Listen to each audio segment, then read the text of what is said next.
So, andam na ba ang tanan sa pagkaon? O before ta mangaon, syempre, di man ta kalitra muhukad, no? At wag yung ampuan, di ba?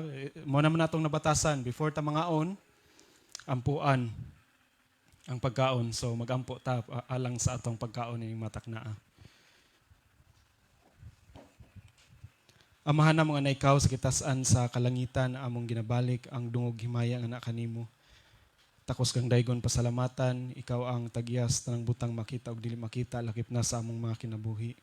Salamat kayo sa imong pagkamaayo, labi na kanunay ikaw gyud nagapadayag sa imong mga pulong nga kami mahimong masilyuhan intellectually ug spiritually.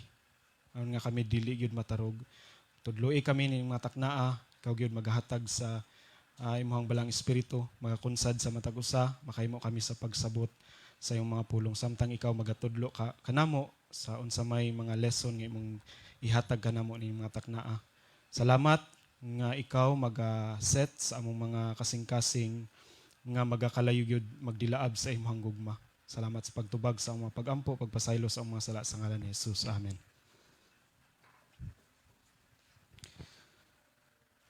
Okay. Si John nga nagsulat sa Revelation, gihatagan siya, na kung mohisog tag Revelation, prophecy or kanang daghan kay symbol ba. But then sa Revelation, ang title pa day, kalimot ko sa title ba. Joseph's life story kay guan manggod ka ng usay kay ganahan ko kanang unsa ni kanang wala na presentation ba. Unsa na lang yung sa ikuan gyud sa ito di pasulti sa ima sa balang espiritu. So ang kuan Joseph's life story tag kuano na to ang ihang story ba. And then kuan na to mga lesson. Unya ang kuan din kay feeding your enemy. So balik ta dito sa kuan sa John, Revelation 10 verse 8, and the voice which I heard from heaven spake unto me again and said, Go and take the little book which is open in the hand of the angel which standeth upon the sea and upon the earth. So verse 9, and I went unto the angel and said unto him, Give me the little book. And he said unto me, Take it and eat it up, and it shall make thy belly bitter, but it shall be in thy mouth as sweet as honey. And I took the little book out of the angel's hand and ate it up, and it was in my mouth sweet as honey. And as soon as I had eaten it, my belly was bitter. So pait, kaunon sa baba kay tamis, pero sa pagabot na sa tiyan kay pait. And 11, and he said unto me, Thou must prophesy again before many peoples and nations and tongues and kings. So kung tagaan ta mo karon og usa ka pagkaon og ingnon ta mo nga pait na sa imuhang tiyan. Kaunon ninyo dili.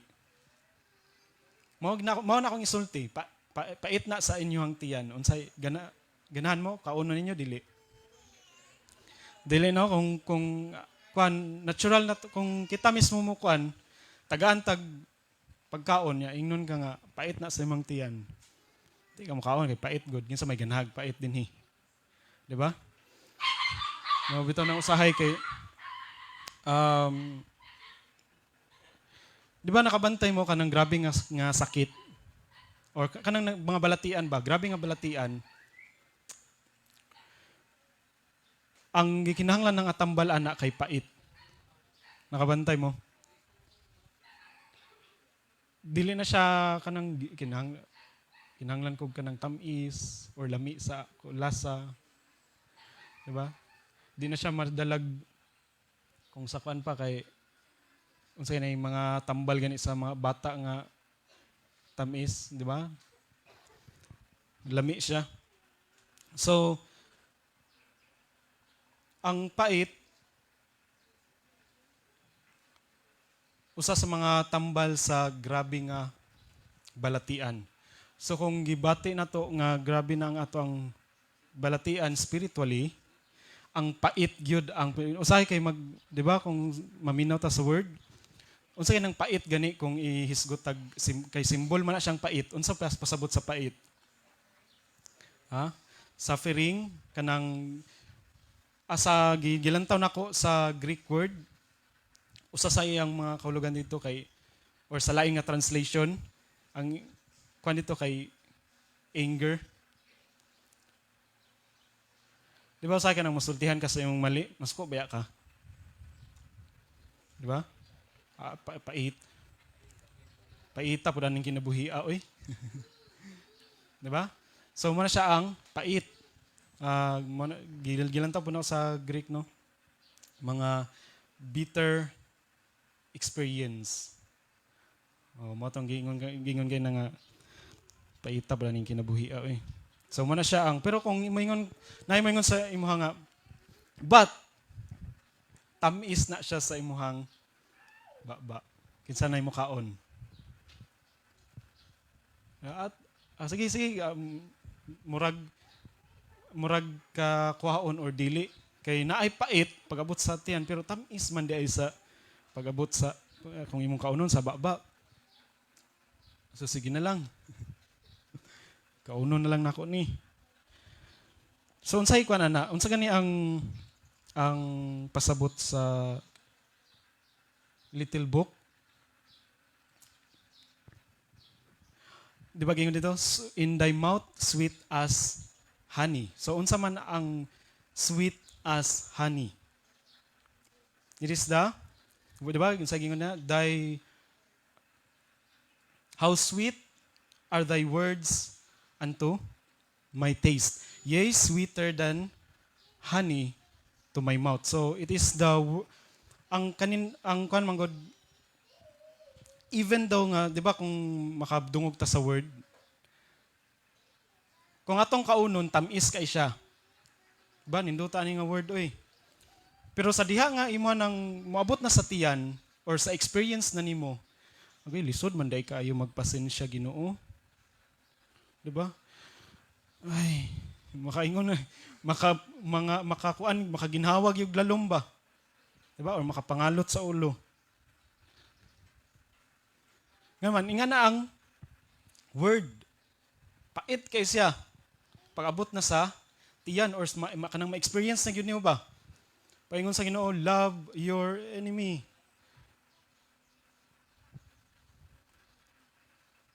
Lami kay siya paminawon. Pero og ma-experience na nimo, ay Ginoo. Moingon na pasayloan na lang yun ko. Di ba?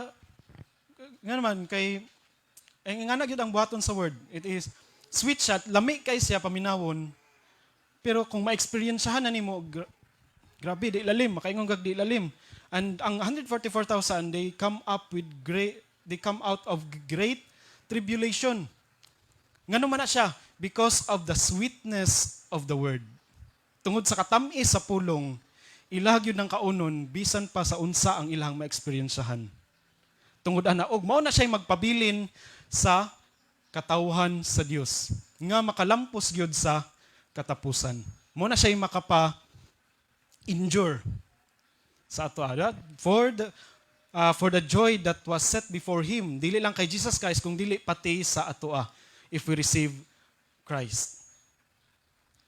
So mao na siya ang just like kadwa kay honey.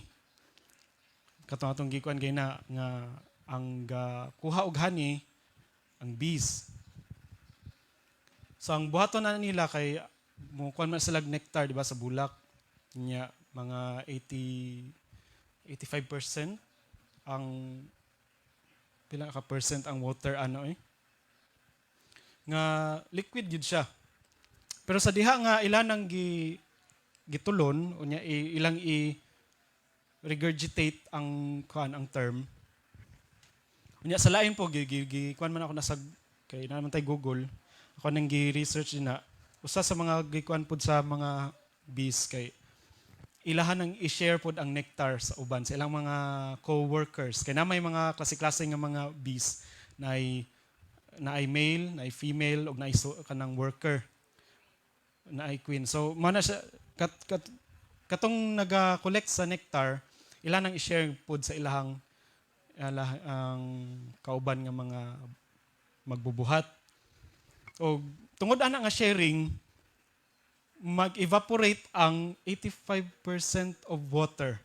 And therefore, mahimo na siyang honey. O ang honey is solid. So magkahimong magka-strong.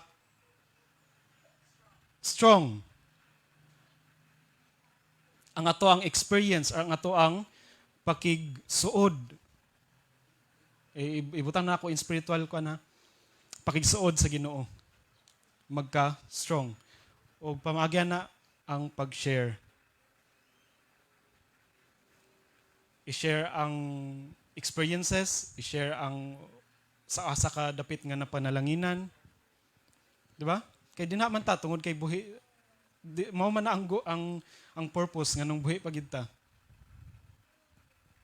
Usa na ako nadunggan usa daw sa mga makapa-expand sa kinabuhi sa tao is to share. Or kanang socialization. Sharing of thoughts, words, and action. So, muna siya ang ang pagkanindot sa word. It is kauno na to ang atong una dili tungod kay pait siya, but because of the sweetness of the word. So, muna nga ang kano na to og Gudron is kay lesson study man nagkuan kog mga story sa Bible. So, from Genesis o kana lang nga book. Sa Genesis kinsa nga mga tawo nga ato ang nailhan? Si Noah, si kinsa pa gyud? Joseph, kinsa pa? Abraham, Isaac, Jacob, Adam, kinsa pa gyud? Napa ba, be? Sige. So daghan pa gyud kay no. Pero dinita sa kanang kibali kanang na-highlight din ha nga kuan ba? Kung kinsa nga mga tawo nga na-highlight din ha. Una gyud si Adam, dili sa may silugdanan. Si Adam gyud ang kuan kay di na matagikan. So si Adam, sunod si Noah. Sunod kay Noah si Abraham. Sunod kay Abraham Jacob. Jacob ba? Isaac, and then Jacob, and then pinakalast. Ang Genesis, nag-end siya sa kana nga tawo. Si Joseph. Umano na itong kanbiyagay na. Diba? Joseph's life story.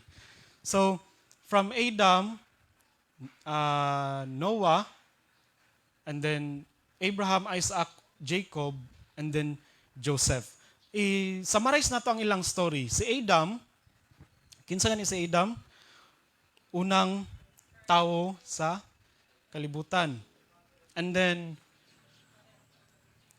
father of all living. Sa diha nga nakasala, kinsa kay una nakasala? Or nailad? Si Eve. Ang pangutan, nagibiyaan ba ni Adam ang iyang wife? Wala. Unsay atong nakita na nga picture. Just as Christ nga nagpakasala, pero wala niya gibiyaan ang iyang church. Sa unsang pamagi nga nakuha ni Adam ang iyang wife? Unsa kay itong proseso sa Ginoo? He caused a deep sleep, o giablihan ang iyang kilid, o nigawas ang iyang ang babayi. Just like Christ. Kinsa gani si Jesus Christ? The second Adam. Nga giablihan po ang iyang kilid sa kayang kamatayon dito sa cross, o nigawas ang iyahang church, ang iglesia. Mao to ang sinugdanan sa Christian church. Kay Noah, unsay story na unsang event nga makakuha nato sa life ni Noah? The flood. Unsay yang gikuan gani? Build an ark. So unsa man ang ark? So unsa may kuan ana? Nganong mag-build mag-ark? To be refuge. Di ba sa New Testament, ingon nito nga kaluwasan sa tawo. Ark. Unsa gani ang ark? Semento ba ang ark? Tree. Wood. So, ang wood or ang tree, naon sa man, gibayaw, lifted up above the earth.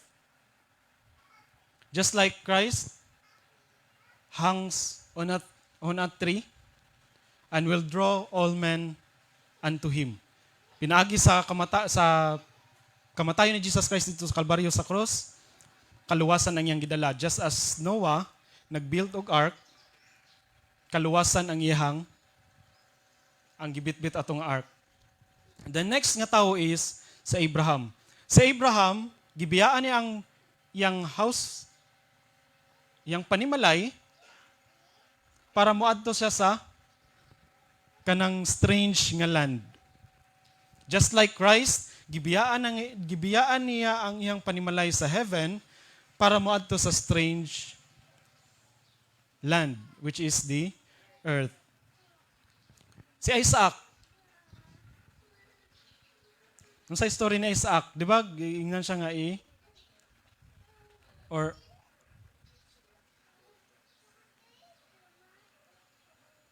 ginsa-gansa gibuhat ni Abraham kay Isaac. Gihalad niya, no? Just as, di ba, Father Abraham, iyang for God so loved the world that He gave His only begotten Son, that whosoever believed in Him should not perish but have everlasting life. Just as Jesus gihatag sa amahan ang iyang bugtong anak to be the sacrifice.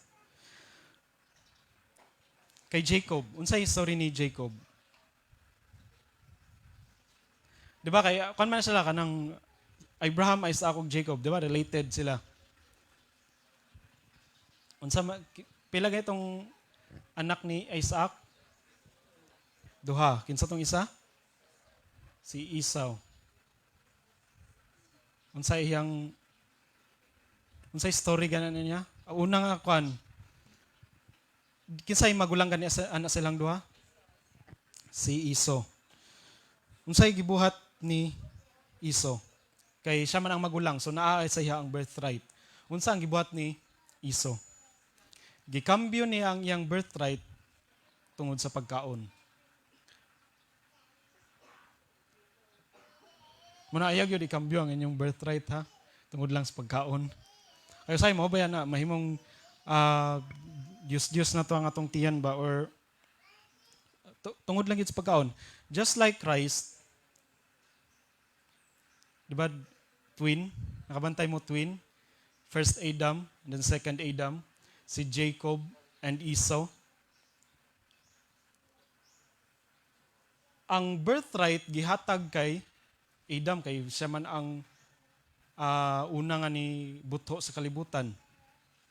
But gibaligya niya ang iyang birthright because of food. Para kay Esau, iyang baligya ang iyang birthright. So nakita na to ang mga story din na og daghan pa kay nga kuno, and then dinita sa kay Joseph. Unsay story ni Joseph gani? Di ba? Gibaligya siya, no? Kung magbaligya ka, unsay madawatan nimo? Di ba, kwarta? silver. And then pag-abot niya sa Egypt, nanapoy duha ka mga kuan katong the butler and the baker nagdamgo. And then sa damgo giingnan niya nga for 3 days ang kinsa ganitong mo marigain niya utro ang ihang kuan, iyang position. Kinsa ato? Baker ang butler? Ang butler. Unsa kining butler? Wine bearer. And then katong isa, mo unsay mahitabo sa iha? Mamatay. Just as Christ gibaligya kambyo sa silver ni Judas, kinsay nagbaligya kay Joseph gani? Kinsay nagbaligya kay Jesus? Iyang brother lang yapon, no? And then pag-abot niya sa Egypt, just like Jesus Christ nga duha ba from duha ka thief, and then ang isa na restore, ang isa namatay. So nakuha na to ang story ni Joseph. So makita na to nga ang sa Bible, ang mga pangalan or ang mga story dinha nagtudlo sa kinabuhi ni Jesus Christ. So therefore, sa diha nga magtuon ta, wa gid tay laing makita kung dili si Jesus. And then by beholding, we become changed. So dinita karon sa story, dinita sa fokusan to ning story ni Joseph sa Genesis chapter 37. Wala na din sa kwan kay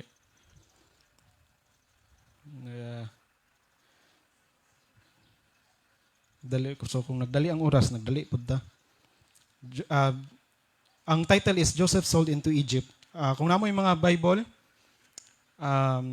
dinita sa Genesis chapter 37 sa verse 1. And Jacob dwelt in the land wherein his father was a stranger, in the land of Canaan. These are the generations of Jacob, Joseph being 17 years old, was feeding the flock with his brethren, and the lad was with the sons of Bilhah and with the sons of Zilpah, his father's wives. And Joseph brought unto his father their evil report. Now Israel loved Joseph more than all his children, because he was the son of his old age, and he made him a coat of many colors. And when his brethren saw that their father loved him more than all his brethren, they hated him and could not speak peaceably unto him. And Joseph dreamed a dream, and he told it his brethren, and they hated him yet the more. And he said unto them, Hear, I pray you, this dream which I have dreamed. So, muna siya ang story ni Joseph. Pilang yang edad sa diha nga 17 year sa diha nga pila ang edad ni Joseph sa diha nga gipakitaan siya panan-awon, dream a dream, 17. So karon si Joseph, di ba, kay gihigugma man siya pag-ayo sa iyang amahan, og anong gihigugma ka siya pag-ayo sa iyang gingon din he was the son of his old age, og at the same time ginatuman niya kung unsay sugo sa iyang amahan sa iyaha. And then tungod sa tungod sa treatment ni Jacob sa kay Joseph, ug nakita sa iyang maigsoon nga mura magnaanay pinalabi ni among amahan, gigugma man kay niya among igsoon nga duha lang biya sila magsuon din nga tinuod, di ba? Si Joseph ug si Benjamin, pila gani ang asawa ni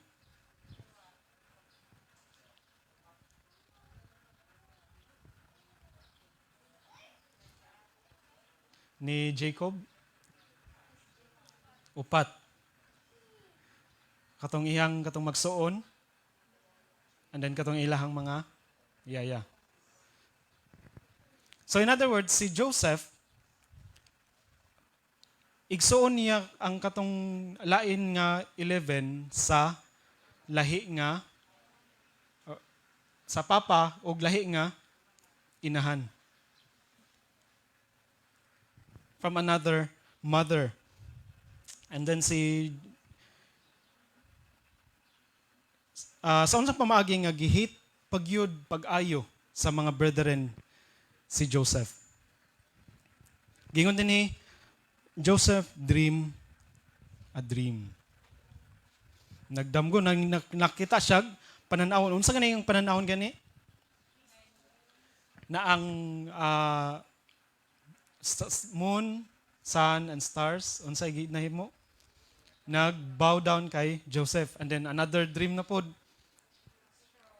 katong mga sheaves sa mga iyang mga kuan sa iyang harvest niya sa iyang mga brethren kay nagyukbo sa iyang sheaves.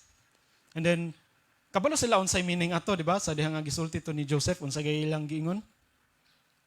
Kabalo naman sila sa meaning. Kanus aman muyukbo nimo? Ikaw among yukbuan? Imposible. Mo na lang gisulti. Then gihate pagyud pag-ayo nila si Joseph.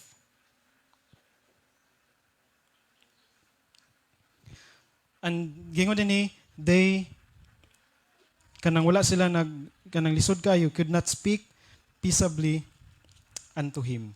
Pero si Joseph na kuan na to ang iyang kinaiya no kay ginatudloan naman gud siya sugad pa sa pagkabata. Ginatudloan gid siya sa unsa gyud ang kinaiya sa iyang manluluwas. Unya na siya kay balo siya sa relationship sa iyang Ginoo. So therefore,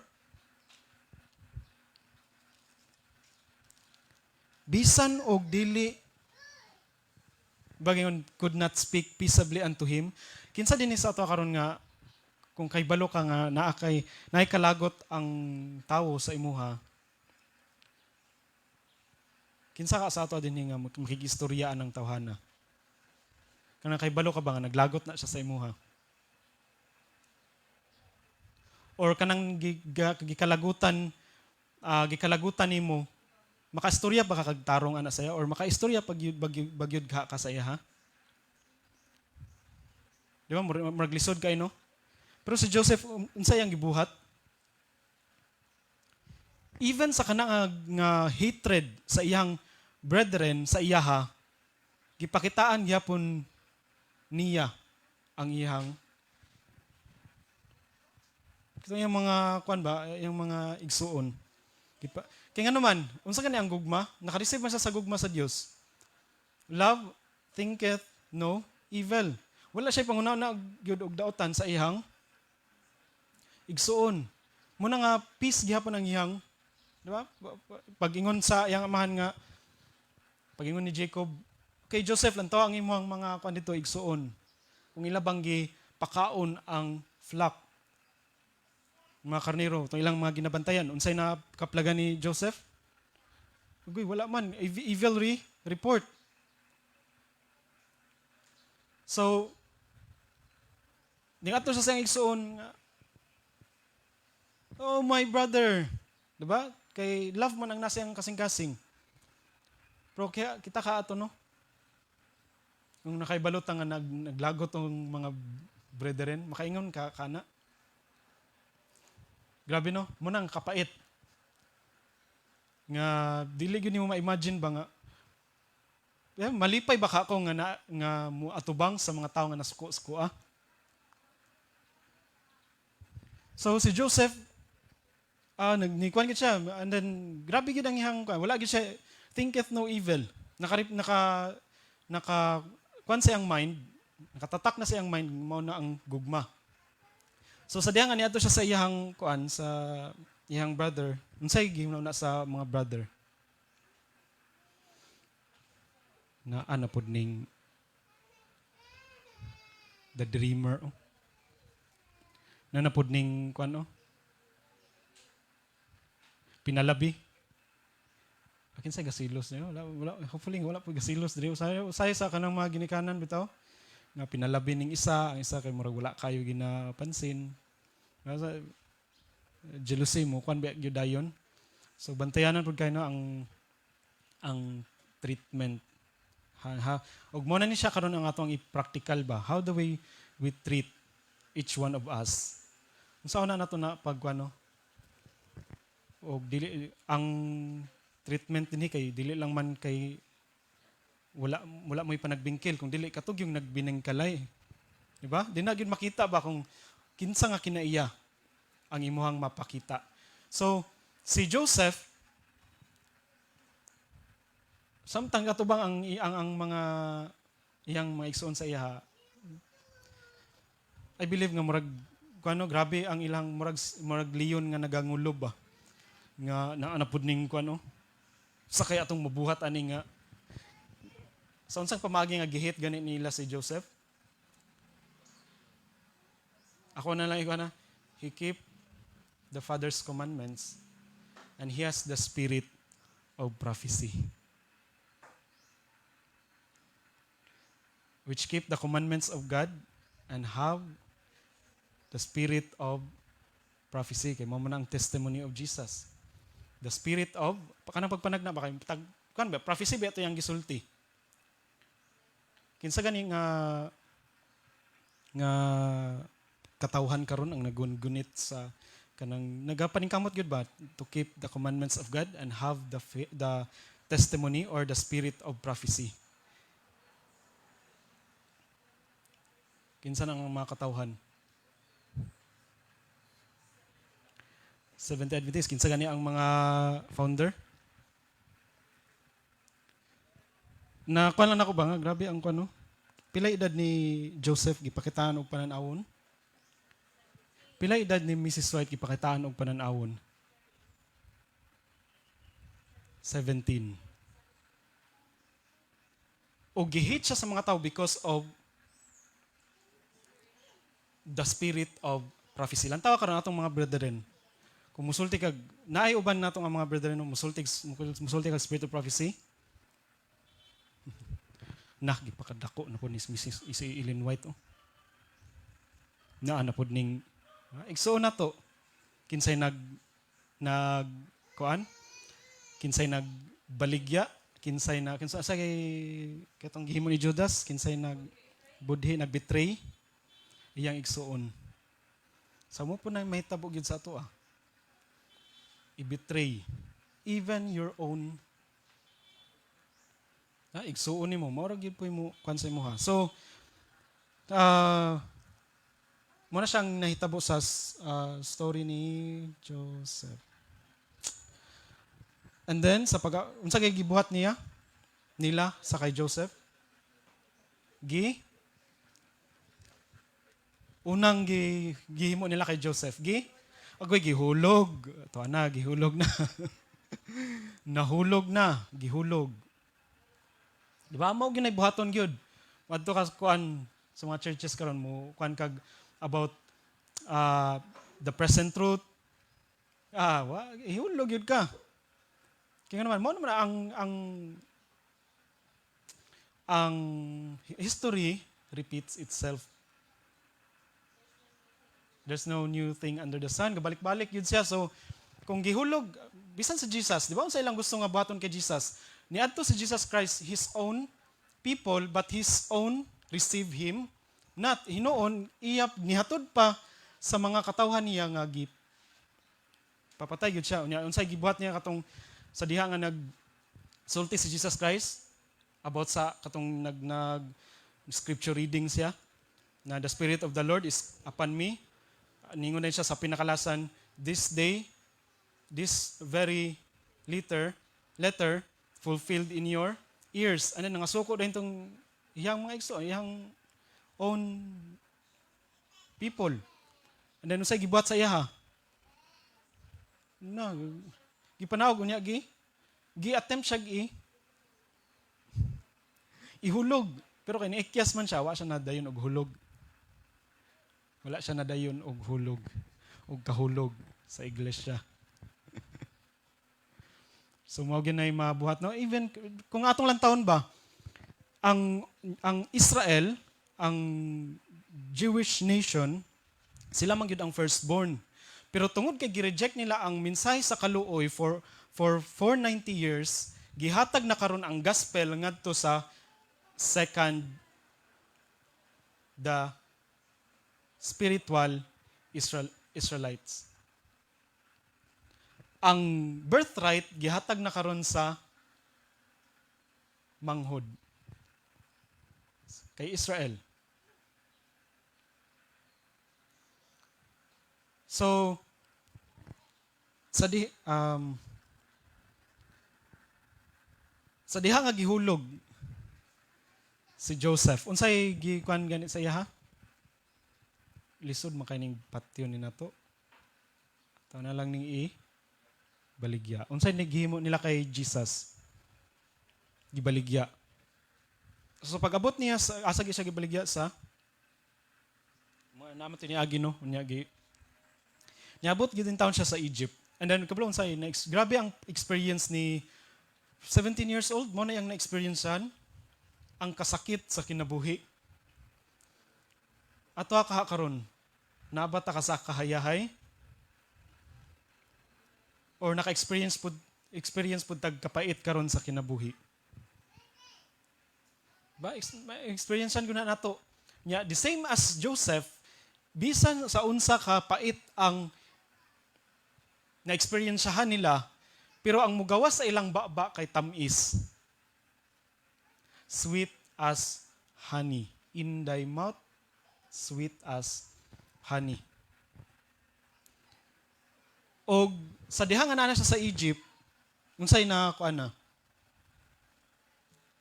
Unsa ni nay kuan ilaktod-laktod lang nato nga di ba dito gipreso siya dito and then gihimo siyang sulugoon unya. Actually nahimo siya pud og taas kay naamong gud siya grabe ang pag-uban gyud sa Ginoo sa iya ba. Unya tungod sa iyang kaalam nahimo siyang kuan kining dili pa katning katong sa kauban niya nga mga prisoner ba. Murag siya ang murag head ba. Murag ngano no. And then nagdamgo man tong duha ka kauban niya no. Unya ni na-restore tong isa. Unya nagdamgo na pud si Pharaoh dayon. Unsay itong damgo ni Pharaoh? Fat nga. And then nisunod dayon to ang unsay pasabotan sa damgo gani? Nga naaang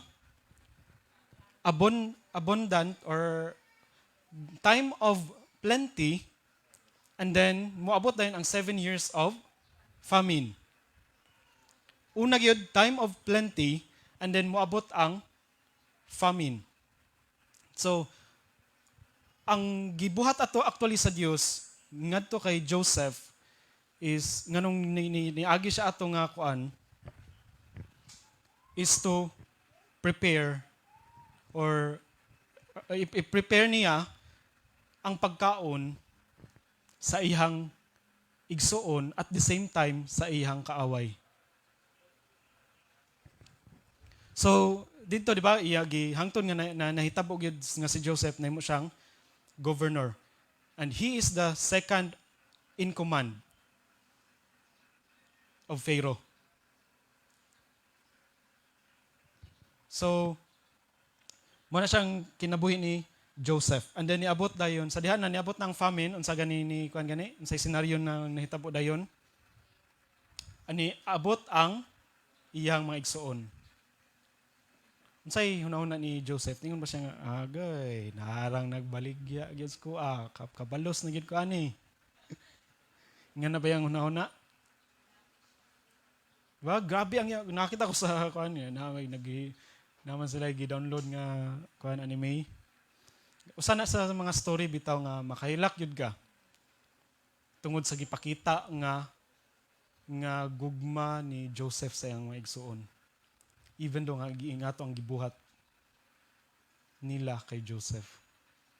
Grabe ang pag-reflect yun no sa unsa man gud imong ginatun-an mo punay ang imong mugawas sa imong kinaiya. kung unsa imong ginatunan, kung unsa nga mga prinsipyo ang atong ginasulod sa atong utok, mao gyud pud na ang mukuan. Mao na imong ginatuohan ug mao gyud na ang imuhang ipakita. So mao gipakita ni Joseph. And then mao naman tong story no. Unya si Joseph kabalo mo unsay ang iyang motive nganong nahitabo to siya nga mga senaryo. Gusto siya nga makaibalo kay wala man siya kabalo kung nga bag-o na ba ang heart sa iyang mga igsoon. Mao tong natong mga test. Ug sa kana nga test, nakita ni Joseph nga truly nagbag-o ang kinaiya sa iyang mga igsoon.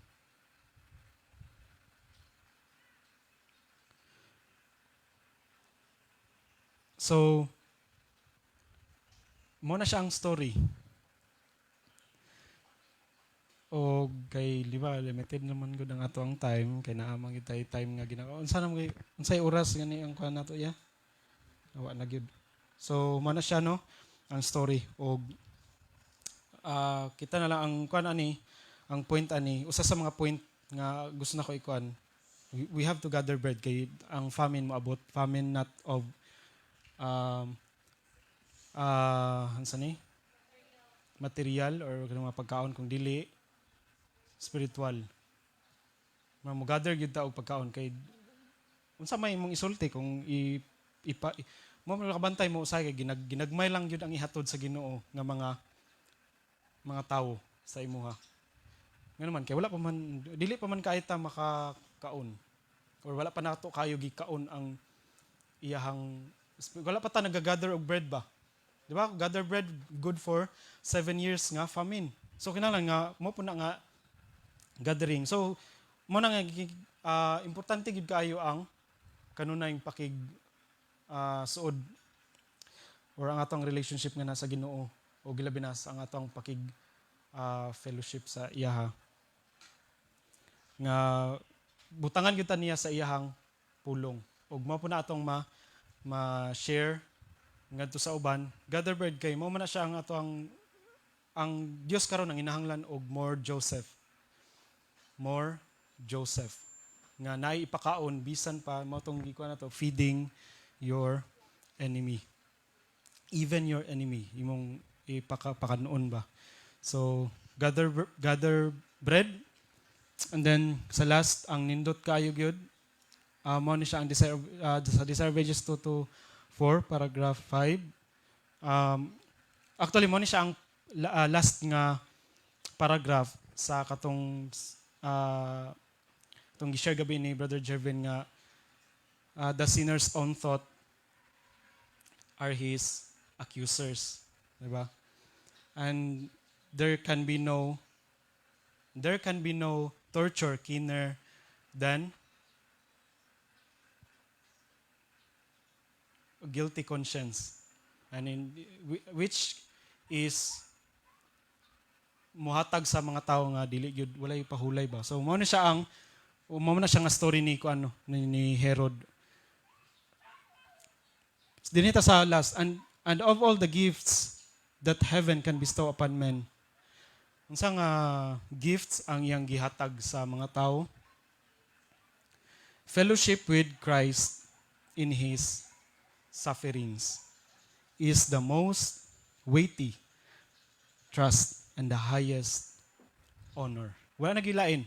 Kay sa atong pagsunod sa atong manluluwas, abi nato sa muka pud ani Ginoo nganong mo kuan man gyud mi sa cross, nganong ingani man gyud ang amo ang agian. Dapat malipay ka kay naagian na sa imong manluluwas, naagian na sa imong master.